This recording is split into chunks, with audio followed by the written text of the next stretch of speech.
Chris Cornell, formerly of Soundgarden, Audio Slave, has died, and he died earlier. The news was made public earlier in the morning, and since then it's come out that he committed suicide by hanging himself.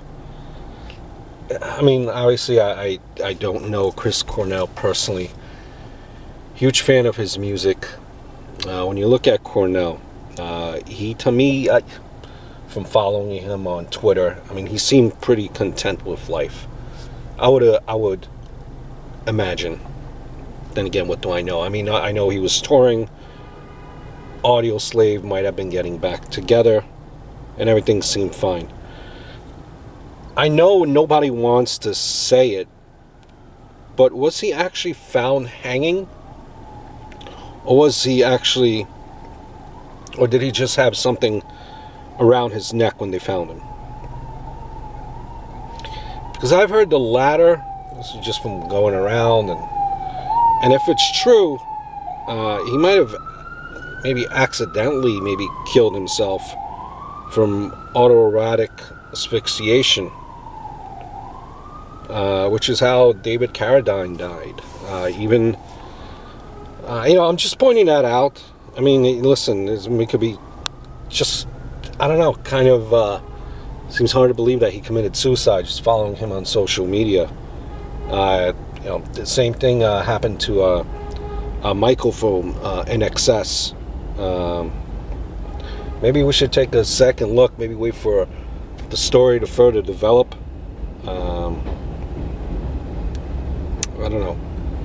I also read somewhere that I think he hung up on his wife at 11:35, and then she called for a well-being check. I don't know.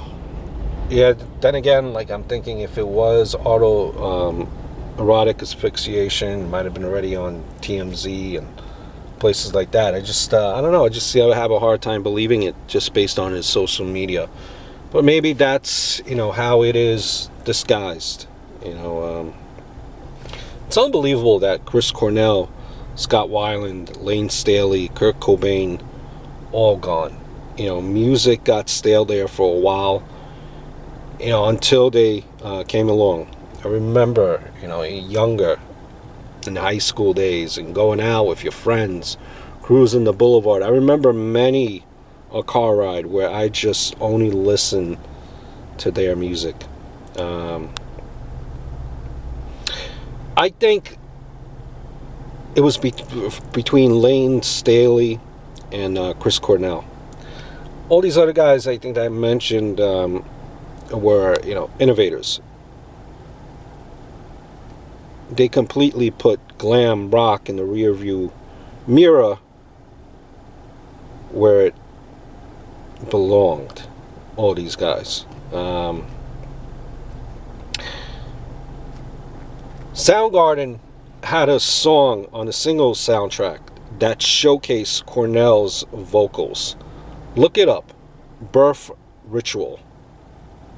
That's something I used to crank up on that CD. You just look at this movement, the Seattle scene. All these guys are just gone like that. Duff McKagan said Seattle's scene from the 80s started to cave to heroin. Young, artistic folks, becoming zombies. So he escaped to LA. Fought addiction. That's, what he once said. It's just sad, man.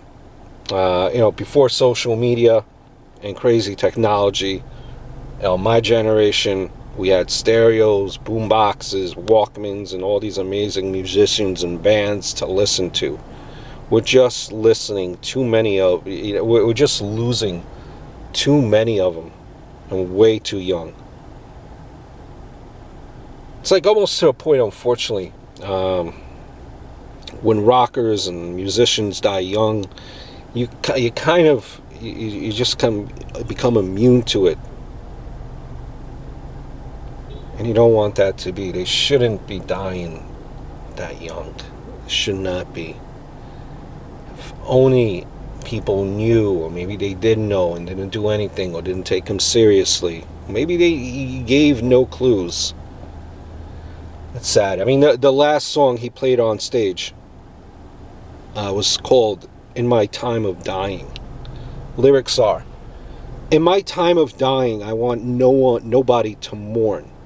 All I want for you to do is to take my body home. Well, well, well, so I can die easy. Jesus going to make up my dying bed. Meet me, Jesus, meet me. Meet me in the middle of the air.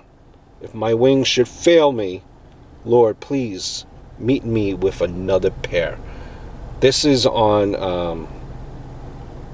the rumor, apparently, which is the last song that he sang in concert last night in Detroit. Shortly died after his concert. Just sad. Truly, one of the greats, one of the greatest vocalists, I think, of all time. Just 52. Until next time.